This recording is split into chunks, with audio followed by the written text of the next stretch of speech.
గాంధీ బాటలోన ఎత్తిన జెండా కంది శ్రీనివాసరెడ్డి గారి నాయకత్వం, కంది శ్రీనివాసరెడ్డి గారి నాయకత్వం మనందరి అభిమాన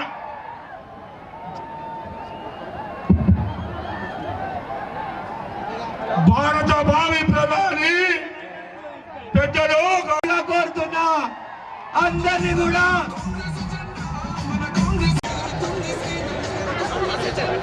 దయచేసి ఆ ఎంట్రన్స్ దగ్గర ఆగినటువంటి వాళ్ళందరూ కూడా ముందుకు రావాలి ప్లీజ్.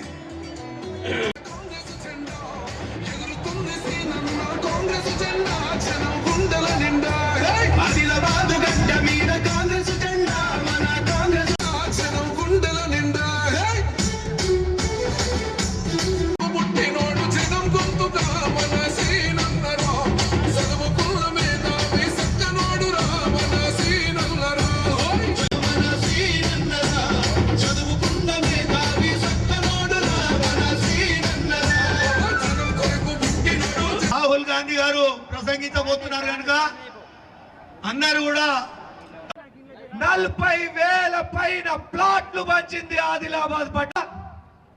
ఇంకేమంటే అందరూ 4,000 ఎత్తి చెప్పాలా? ఎంత స్థిపించారు? ये जो चुनाव है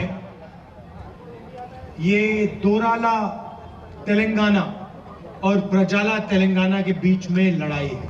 एक तरफ केसीआर, उनका परिवार और दूसरी तरफ तेलंगाना की जनता. एक तरफ कलेश्वरम डैम तो दूसरी तरफ हैदराबाद जो दुनिया का आईटी सेंटर बना है. एक तरफ कलेश्वरम के टूटे हुए खंभे, उस पे जो क्रैक्स लगे हैं, दूसरी तरफ हैदराबाद जो पूरी दुनिया को तेलंगाना से जोड़ता है. दोराला तेलंगाना जहां सारी की सारी पैसे बनाने वाली मंत्रिमंडल एक परिवार के हाथ, सारी की सारी मंत्रिमंडल एक परिवार के हाथ. प्रजाला तेलंगाना में आपकी जमीन, आदिवासियों की जमीन, दलितों की जमीन कांग्रेस पार्टी ने आपको वापस दी. जो आपका हक है वो हमने पूरा करने की कोशिश की. दोराला सरकार, दोराला तेलंगाना में धरनी पोर्टल, कंप्यूटराइजेशन का बहाना दिया और 20 लाख लोगों से उनकी जमीन छीनी.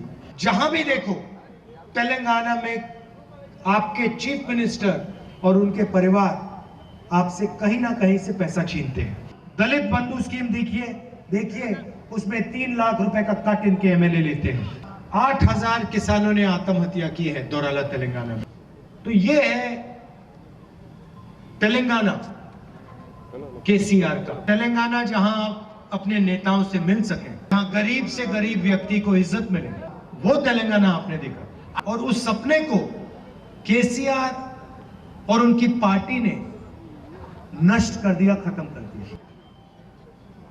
तो प्रजाला तेलंगाना का मतलब क्या है? प्रजाला तेलंगाना का मतलब वो लोग जो शहीद हुए उनका आदर कर, वो तेलंगाना की जनता के लिए शहीद हुए. अभी आपके हाथ में गारंटी कार्ड है. एक महिला जरा यहाँ लाइए कार्ड. आ जाओ इधर आ जाओ. సెక్యూరిటీ ఉన్న వాళ్ళు పిలిపించండి. ఒకరిని తీసుకొని రాండి దయచేసి. हाँ आ जाओ, दोनों आ जाओ, बच्चे भी आ जाओ. అమ్మాయి आ जाओ आ जाओ. तो दूसरी और ఇంకో లేడీని కూడా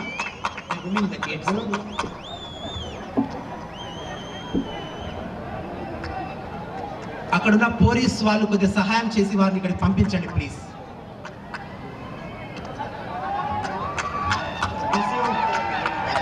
हिंदी बोलती हो? अच्छा, गारंटी के बारे में बताओ मुझे.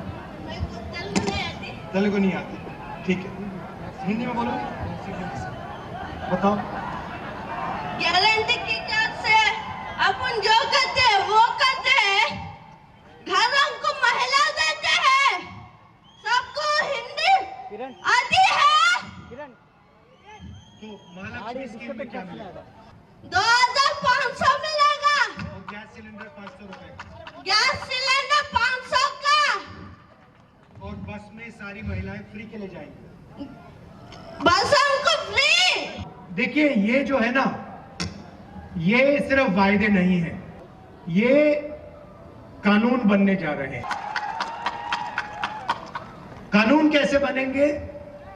पहले दिन जब प्रजाला सरकार बनेगी उस दिन कैबिनेट मीटिंग होगी और उस दिन सारे के सारे मंत्री और चीफ मिनिस्टर इन 6 गारंटीज को कानून में बदल देंगे। तो प्रजाला तेलंगाना में हमारा सबसे पहला काम महालक्ष्मी स्कीम होगा। सबसे पहला काम, हर महिला के बैंक अकाउंट में हर महीने प्रजाला सरकार 2500 रुपए डालेगी।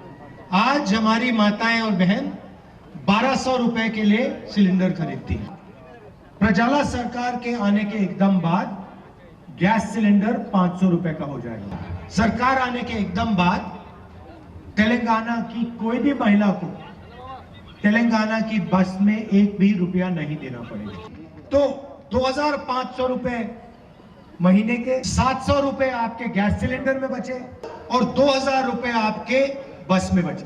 तो प्रजाला सरकार ने अपना पहला काम तेलंगाना की हर महिला के बैंक अकाउंट में 5000 रुपए डाल दिए।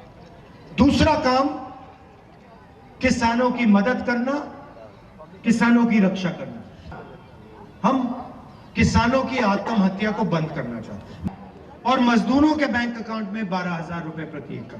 किसान को गारंटी करके फ्री में बिजली 24 घंटे। ये हमारा पुराना स्कीम था और इसे हम पूरी तरह लागू करेंगे। आखिरी बात मैं आपसे कहना चाहता हूं, बीजेपी, बीआरएस और एमआईएम एक है। मोदी जी के हैं 2 यार, ओवैसी और केसीआर। मोदी जी के 2 यार, ओवैसी और केसीआर। केसीआर नरेंद्र मोदी को दिल्ली में मदद करता है। मैंने अपनी आंखों से लोकसभा में देखा, जीएसटी, नोटबंदी, किसान बिल, जब भी नरेंद्र मोदी ने केसीआर को इशारा किया, बीआरएस के सारे एमपी खड़े को करके समर्थन दिए। केसीआर चाहते हैं कि नरेंद्र मोदी दिल्ली में प्रधानमंत्री रहे और नरेंद्र मोदी चाहते हैं कि केसीआर तेलंगाना का चीफ मिनिस्टर। मैं नरेंद्र मोदी से लड़ता हूं, पूरा देश जानता है, मैं उससे कोई कॉम्प्रोमाइज नहीं करता और वो जानता है और मैं भी जानता हूं कि हमारे बीच में लड़ाई कभी खत्म नहीं होगी। जब तक नरेंद्र मोदी की सोच नहीं बदलेगी तब तक राहुल गांधी उनसे लड़ेगा। अब देखिए, मेरे ऊपर 24 केस लगा रखे। हर भाषण में नरेंद्र मोदी मुझे गाली देता है। मेरी लोकसभा की मेंबरशिप रद्द कर दी, मेरा सरकारी घर छीन लिया, कोई फर्क नहीं पड़ता। मेरा घर छीन लिया, मैंने उनसे कहा ले लो, मुझे नहीं चाहिए तुम्हारा घर, उठा के ले लो। खुशी से मैंने चाबी दे दी वापस। अब मैं आपसे सवाल पूछना चाहता हूं, मेरा घर छीन लिया, मेरी लोकसभा की मेंबरशिप रद्द कर दी, मेरे ऊपर 24 केस लगाए। क्या नरेंद्र मोदी ने केसीआर का घर लिया? क्या केसीआर पे केस लगाए? क्या केसीआर की चीफ मिनिस्टरशिप छीनी? बिल्कुल नहीं, क्योंकि नरेंद्र मोदी और केसीआर एक है। मैंने तो कहा, साफ कहा, मुझे घर की जरूरत ही नहीं। मेरे तो करोड़ों घर हैं हिंदुस्तान में, हर गरीब व्यक्ति के दिल में मेरा घर है। मगर केसीआर को घर की जरूरत है, केसीआर को चीफ मिनिस्टरशिप की जरूरत है, क्योंकि अगर उसका घर गायब हो जाएगा, चीफ मिनिस्टरशिप चली जाएगी तो भ्रष्टाचार निकल आएगा। तेलंगाना को पता लग जाएगा कितने लाख करोड़ उसने चीज चोरी की। और रिमोट कंट्रोल नरेंद्र मोदी के हाथ में, उस पर एक बटन सीबीआई वाला, दूसरा बटन ईडी वाला, तीसरा बटन इनकम टैक्स वाला। वो नरेंद्र मोदी बटन में नहीं दबाता, बस दिखाता है। जैसे नरेंद्र मोदी दिखाता है, केसीआर बैठ जाता है। पहले यहां बीजेपी के लोग आए, छाती फुला के आए, कांग्रेस पार्टी ने 4 महीनों में उनकी हवा निकाल दी, पूरी गैस निकाल दी, फुस करके पूरी गैस निकल गई। जैसे गाड़ी में 4 टायर होते हैं ना, चारों फाड़ दिए हमने उठा के। नरेंद्र मोदी कहता है भैया ये क्या हुआ, तेलंगाना में बीजेपी कहां गई? अरे नहीं, अब हमारा लक्ष्य है कि यहां तेलंगाना में केसीआर को हराना और दिल्ली में बीजेपी की गैस निकालना। ये दोनों एक दूसरे की मदद करते हैं। और उनका तीसरा दोस्त एमआईएम, उनकी कैंडिडेट की लिस्ट देखो तो सारे के सारे कैंडिडेट कांग्रेस की वोट काटने के कैंडिडेट। असम हो, महाराष्ट्र हो, गुजरात हो, राजस्थान हो, जहां भी कांग्रेस पार्टी बीजेपी से लड़ती है वहां पे एमआईएम के लोग आ जाते हैं, कैंडिडेट लगा देते हैं। तो ये तीनों एक साथ मिले हुए हैं और ये चाहते हैं कि कांग्रेस पार्टी ना आए, क्योंकि तीनों अपने लिए काम करते हैं। नरेंद्र मोदी, केसीआर दोराला सरकार चलाते हैं, इसीलिए यहां लड़ाई बीआरएस और कांग्रेस के बीच में, पीछे से बीजेपी और एमआईएम की मदद कर। और मेरा लक्ष्य तेलंगाना में कांग्रेस पार्टी की सरकार लाने का है, मगर दिल्ली में नरेंद्र मोदी को हटाने का है। यहां पे पहला कदम बीआरएस को हराने का है। यहां पे हमने बीआरएस को हरा दिया तो नरेंद्र मोदी को हराना आसान हो जाए। तो ये याद रखिए कि ये लड़ाई बीआरएस और कांग्रेस के बीच में, और भारी बहुमत से हमारे कैंडिडेट्स को यहां आप जिताएं। आप सबका दिल से धन्यवाद करता हूं। आप दूर दूर से आए, इतने प्यार से आपने मेरी बात सुनी। नफरत के बाजार में मोहब्बत की दुकान खोलनी है। విద్వేషపు బజార్లో ప్రేమతో కూడినటువంటి దుకాణాలు తెరవబోతున్నాము. నమస్కారం.